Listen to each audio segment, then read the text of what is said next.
Vamos a hablar hoy de un tema que está en el trasfondo de la práctica y que además predetermina nuestra posición frente a la religión.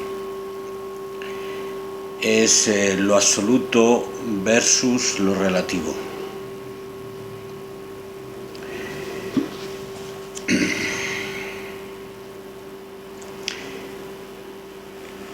No sé si conocéis que la Iglesia Católica y particularmente Benedicto XVI mencionó aquello de que el relativismo es la enfermedad del siglo XX, ¿no? Y este planteamiento, cuando uno se plantea en la práctica que hacemos, que nada es estanco, nada es seguro, todo cambia, continuamente hay evolución, uno le resuena esto de que todo es relativo, ¿no? Entonces, ¿cuál es el problema de fondo? ¿Por qué las religiones patrísticas hablan de lo absoluto continuamente? ¿Y por qué nosotros tendemos como seres humanos a generar absolutos? Lo relativo indica, el relativismo, que no hay ningún conocimiento, interpretación o postura vital que pueda imponerse como un elemento general a todos los seres en todas circunstancias y en todo tiempo. El relativismo implica que no existen verdades generales, absolutas, que puedan ser aplicables a todas las culturas, a todas las colectivos, a todas las personas. Mientras que el absolutismo moral defiende, perdonadme esta parte teórica, porque es que si no, no sabemos de lo que estamos comúnmente hablamos, defiende la existencia de verdades absolutas independientemente de las personas, que o es verdad o es mentira y que han de ser y deben ser aplicadas y asumidas por todos en cada tiempo y lugar. Cuando uno recuerda en la misa lo de palabra de Dios, enseguida resuena esto. O sea, si hay algo que es palabra de Dios, es palabra de Dios, es absoluto, no se puede tocar. De hecho, por ejemplo, el Corán es palabra de Dios y es definitivo, es determinado y no se puede plantear. De hecho, en el planteamiento de la experiencia religiosa, si eliminamos el dogma, si eliminamos lo absoluto, nos ponemos a temblar. Y por esa misma razón las religiones institucionales necesitan un marco de seguridad, un dogma, que todo el mundo acepte y que solamente los ministros puedan interpretar. Esto es exactamente lo que ocurrió en el principio de la religión cristiana.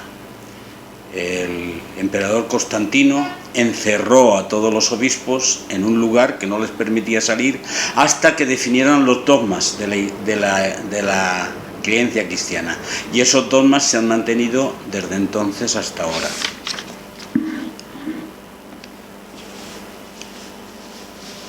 Veremos ahora por qué esto tiene importancia en nuestra práctica. Existe una teoría, la teoría de las dos verdades. No sé si alguno lo ha ojeado en la página web. Existe un documento, una cosa que yo escribí hace ya años, pero que ahora tiene a relación, porque la teoría de las dos verdades está en el trasfondo del planteamiento budista. Hablamos de que todo cambia, de que no existe que todo está conexionado y que todo evoluciona. Pero la teoría de las dos verdades dice que esto es en la apariencia, en el mundo fenoménico, pero en el trasfondo, en el fondo, existe una realidad inmutable, permanente y eterna, que muestra fenómenos diferentes. Por lo tanto, tenemos que relacionarnos con esa realidad inmutable, que en otras culturas se llama Dios, que es la que está fija y es el elemento de referencia y frente a la cual todo lo demás está cambiando y está evolucionando. Pero hay un elemento fijo. Esto es claramente dualismo, porque implica la existencia de una realidad de trasfondo, naturaleza esencial, naturaleza búdica, medio divino, Dios, que está terminado de por sí y que da lugar a una creación, da lugar a las criaturas. Por lo tanto, nuestro destino, también el destino en relación con el budismo, es un itinerario vital en el cual vamos incorporando esa realidad inmutable y vamos haciéndola más presente. Este es el planteamiento que surge en multitud de tradiciones. Voy a repasar un poquito alguna de ellas para que enseguida comprendáis o veamos por qué esto tiene una profunda implicación práctica en nuestra actividad, en lo que hacemos. Los Upanishads reconocen dos realidades. Una es Brahman, con la semilla de Brahman en el ser humano que se llama Atman, y otro es el Samsara, el mundo, que Samsara es lo más equivalente a lo que los cristianos llaman el Valle de Lágrimas, el mundo del sufrimiento, de la imperfección, que ha de evolucionar. Y entonces el planteamiento en el Upanishad es hacer que el Atman brille en conexión y en unidad con Brahman, eliminando o negando el mundo del sufrimiento. Por lo tanto, las dos verdades, las dos realidades. Curiosamente, cuando al Buda le preguntaban por esto, le preguntaban por el tema del mundo eterno, del no mundo eterno, de si parecemos o no parecemos, si existe una realidad básica o no, él nunca contestó. Y estos se llaman los famosos indeterminados del budismo, donde el Buda lo que le preocupaba era la realidad del sufrimiento y la eliminación del sufrimiento en el ser humano, pero nunca entró en la metafísica del Vedanta. Y eso le costó algún que otro disgusto, porque hubo mucha gente que se separaba de él porque no era capaz de hacer una definición clara del dogma que significaba entonces. Y algunas de las cosas que han surgido después en el budismo, a partir del Concilio II, es la asunción del Vedanta dentro del budismo, pero eso no fue el planteamiento original del Dharma. Y de hecho hay una corriente del budismo, el budismo pragmático, donde por ejemplo está Goenka entre ellos, que quieren recuperar esa posición de no definición, esa posición agnóstica del Buda original. En la tradición de China hay una parte de ella que sí es dogmática, que es lo que cuando hablan del Fuxin, Xin es la palabra que se utiliza, por ejemplo, en el Xinjiang, está refiriéndose a la naturaleza esencial, a esa joya oculta en el centro del ser que hay que recuperar. Pero la misma tradición del Xin es algo estanco, algo completo, algo precioso y terminado que está en el seno de nosotros y que tenemos que hacer brillar. A mí me gusta mucho en este punto hablar mucho de Bhavana Bhavana es un término pali que significa dar a luz, y es el término que se utiliza para dar a luz de las mujeres. Pues el Buda hablaba aquí de Bhavana Aryangotra, dar a luz la naturaleza noble que está en todas las cosas. Y Bhavana hace referencia más al vientre, más que al corazón. Los chinos subieron el Bhavana al corazón, pero en la tradición del Dharma original situaba el Buda una dinámica de dar a luz desde el vientre, desde el jara, lo que realmente existe. O sea, el despertar del Buda es la manifestación de lo que ya está ahí, del ser que ya está ahí y que se manifiesta y que está en evolución. Como sabéis, el gnosticismo, que por ejemplo me influenció mucho el Evangelio de Tomás, también es dualista. También habla de el conocimiento o la sabiduría como un ámbito cierto, seguro, que está ahí, que hay que alcanzar. O sea, el gnosticismo y plantea pues la existencia entre, dijéramos, el culmen de la realización y la situación de imperfección en la que estamos. El platonismo habla también del mundo de las ideas como un mundo perfecto y terminado que orienta al mundo de los fenómenos, con lo cual sigue estableciendo eso, con lo cual todos los saltos culturales del ser humano ha sido una búsqueda de ese paraíso perdido, de esa situación estanca en la cual nosotros tenemos un ámbito de seguridad. Obviamente el judaísmo, el cristianismo y el islam tienen un planteamiento básico. Existe un Dios externo, eterno, terminado, sin límites, perfecto, completo, que es la referencia de lo existente.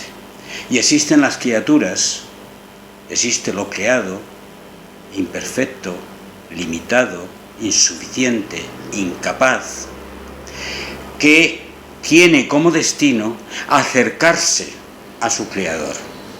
Este esquema es un esquema que es igual en todas las religiones patrísticas, y es clarísimo en el ámbito ahora donde yo estoy, ese esquema en el Islam también, ¿no?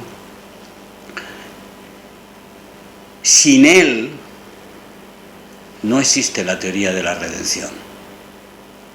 Sin el esquema donde nosotros estamos en situación insuficiente, en situación de pecado, en situación de incapacidad, sin eso no sería necesario la existencia de un Redentor que nos salvara. Porque el planteamiento en nuestra religión clásica es que nosotros no somos capaces de salvarnos solos, sino que necesitamos que el Hijo de Dios venga, nos ilumine y nos salve. Y entonces nos recupere al acercarnos hacia Dios, pero no somos iguales a Dios. Este es el planteamiento clásico de la religión institucional. Ese planteamiento choca totalmente con la experiencia mística. Y choca porque la experiencia mística, en muchos casos, también en el caso de Jesús, que procedía de una tradición terriblemente dualista, que es la tradición del judaísmo devoto, parte del dualismo, pero llega un determinado momento que empieza a expresarse en términos monistas, y Jesús también lo hace. El Padre y yo somos uno, el reino está en medio de vosotros. No aleja esa referencia externa y la referencia externa, con lo cual ahí empieza a no poder ser expresado.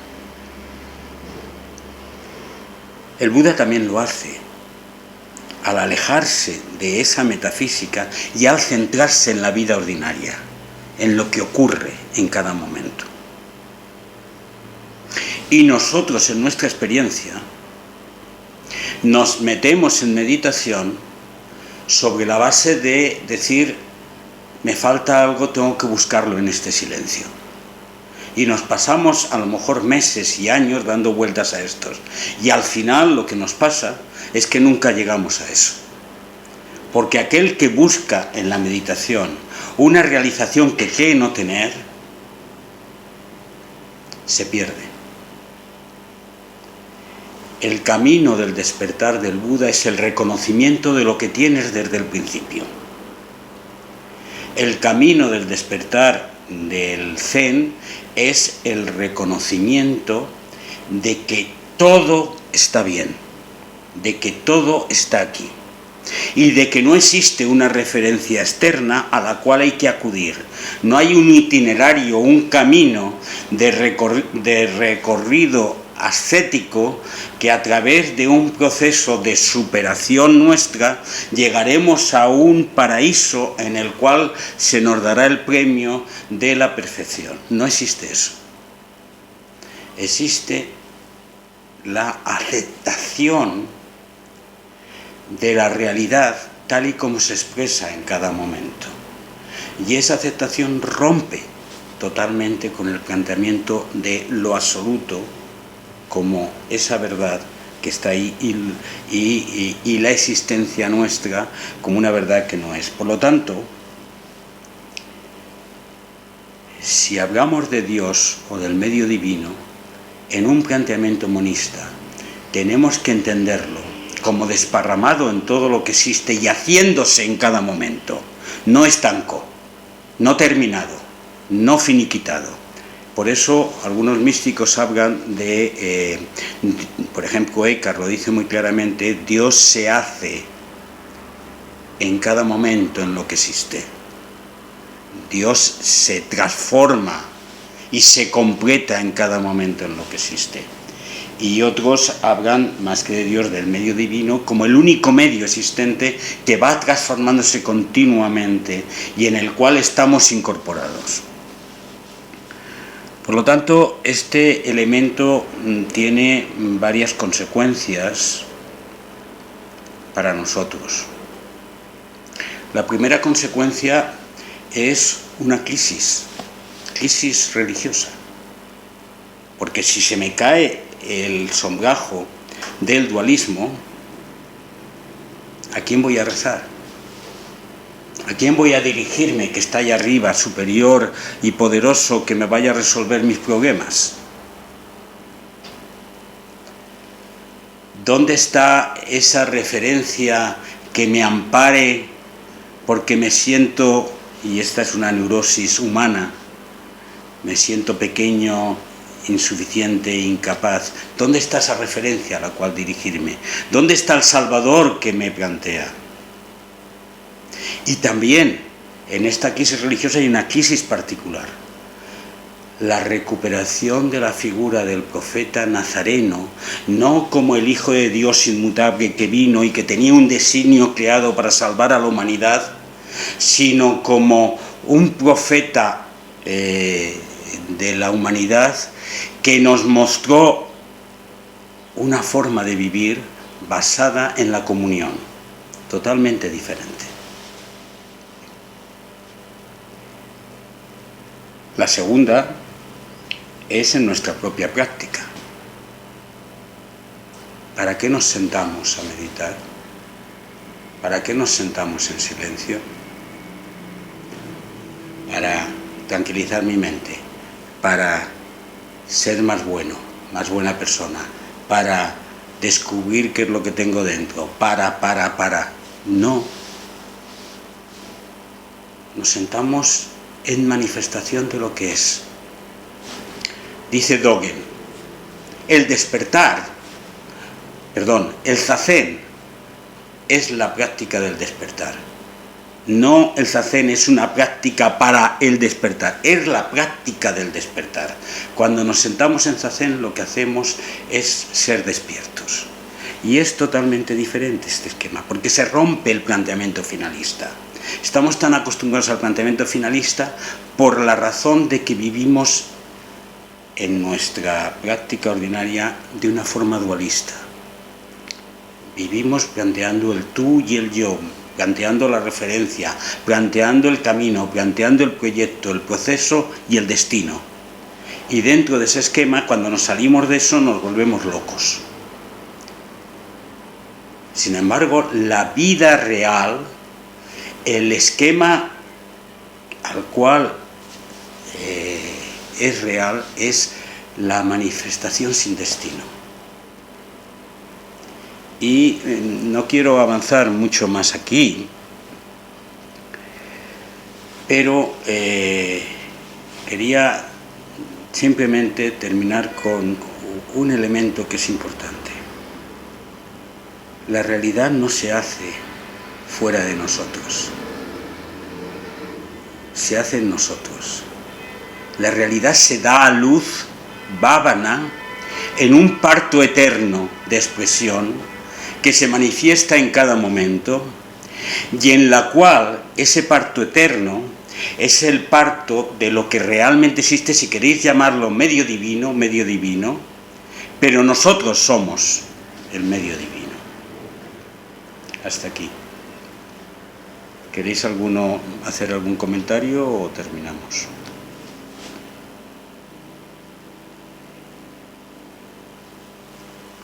Adelante, Natalia.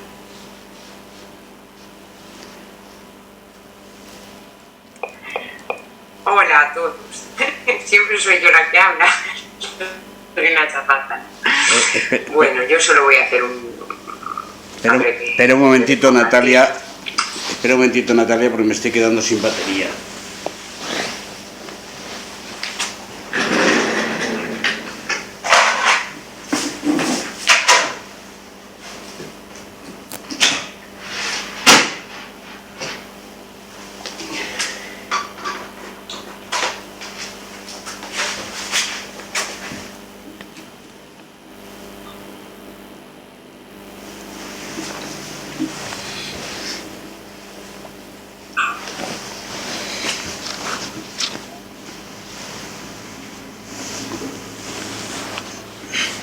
Sigue.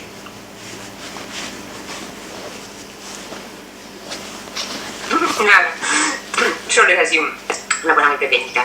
Que bueno, me gusta la acepción de meditación como acostumbrarse, ¿no? Y yo como me lo planteo personalmente es como no alcanzar obviamente algo que no tengo, sino conectar y acostumbrarme a vivir en la post-meditación con esa conexión con el gozo de la existencia, con todo lo que conlleva también de sufrimiento, que sigue siendo existencia.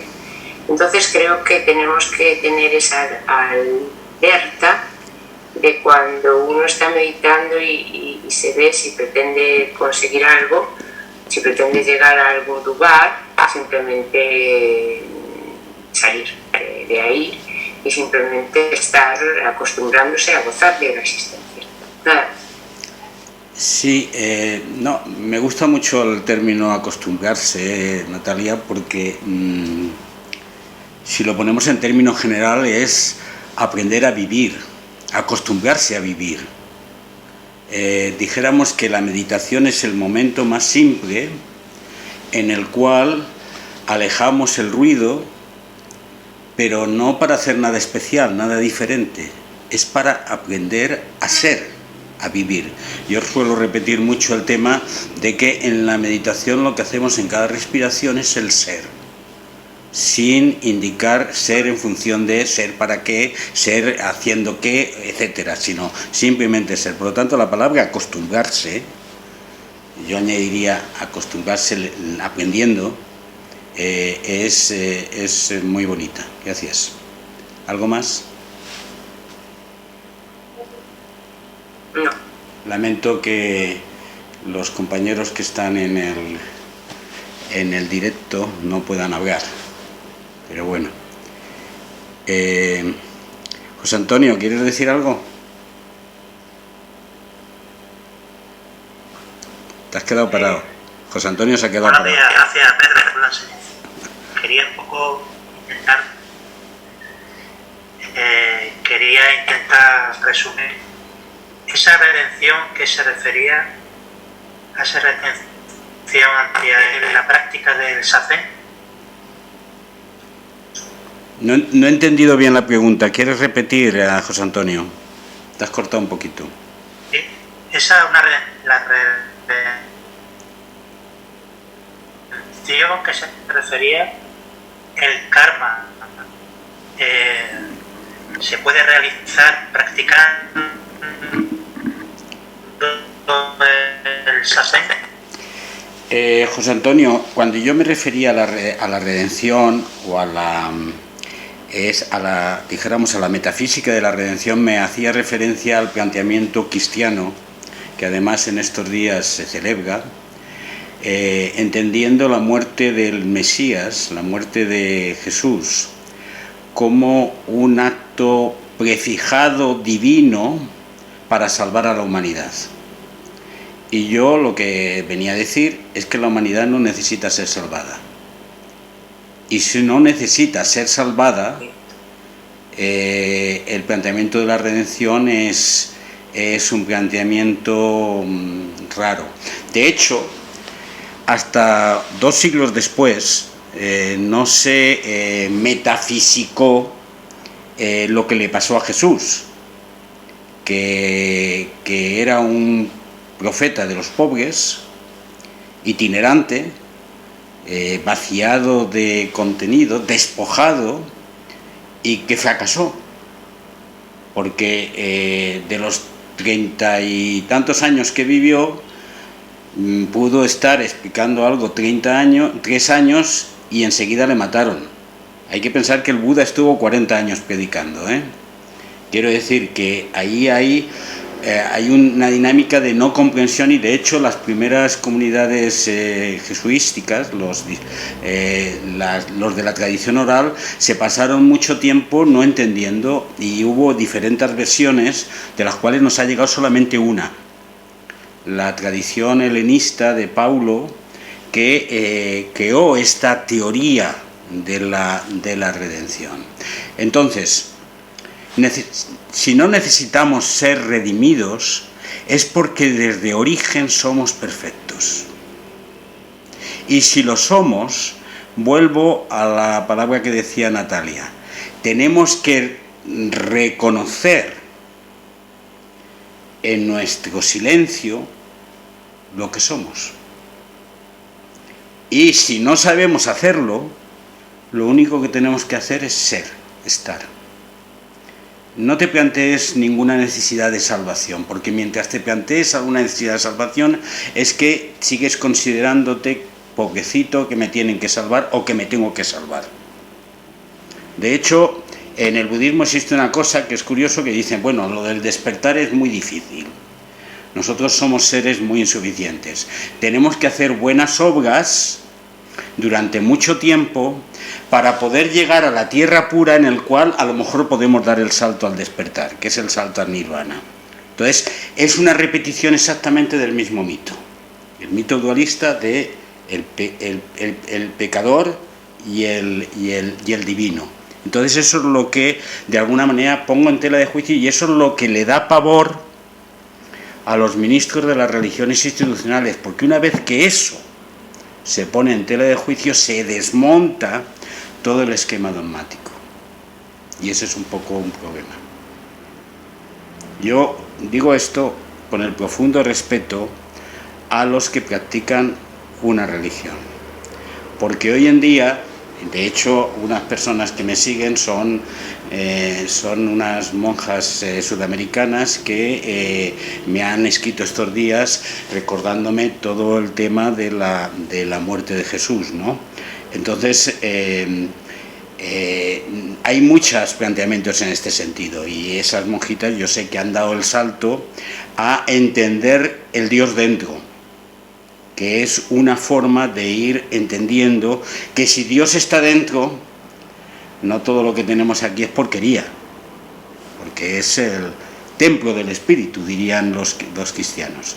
Por lo tanto, por ahí nos iríamos lejos, pero planteo esta dialéctica entre lo absoluto y lo relativo, para que sobre todo en la práctica concreta de nuestra meditación, de nuestro silencio, nos dejemos de pájaras, de andar montándonos historias, de búsquedas de cosas, y simplemente manifestemos la realidad que está aquí, que es un poco de lo que se trata. ¿De acuerdo? ¿Algo más? Pere, por tu parte, ¿algo? No. Bueno, pues entonces vamos a terminar así. ¿Me oyes? ¿Querías decir algo, Pere? Sí, pero ¿no me oís? Ahora sí, ahora sí. Habla un poquito alto. Te ha quedado parada tu imagen, ese es el problema. Vale. Bien, solamente quería decir que yo creo que en la práctica del zazen es cuando somos lo que somos, sin más adjetivos. Entonces, cuando dejamos la meditación, porque no sabemos tanto, y cogemos un personaje, ser padres, ser vecinos, tenemos una serie de obligaciones y de cosas a hacer. Tenemos que hacer esto porque soy el padre, o tengo que hacer esto porque soy el vecino. Entonces nos pasa que cuando nos sentamos a meditar, pensamos, tengo que hacer esto porque soy el que medita. Yo creo que si nos desprendemos de eso y simplemente nos sentamos y respiramos y conseguimos que sea lo que sea, entonces cuando realmente la meditación, ninguna otra, sin dar vueltas a qué es lo que tenemos que conseguir, qué es lo que nos tenemos que plantear, es que tendría que no pensar, es que tendría que mantenerme en la respiración.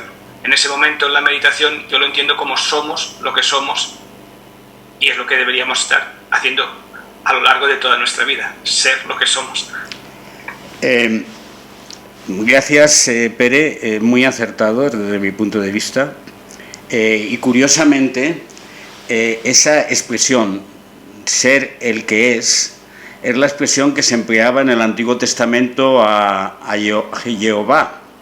Soy el que soy, Ain, que se llama así.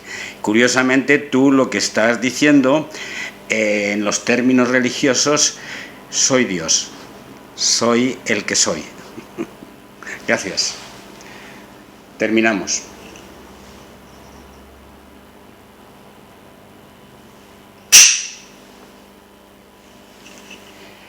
Tengáis buen día.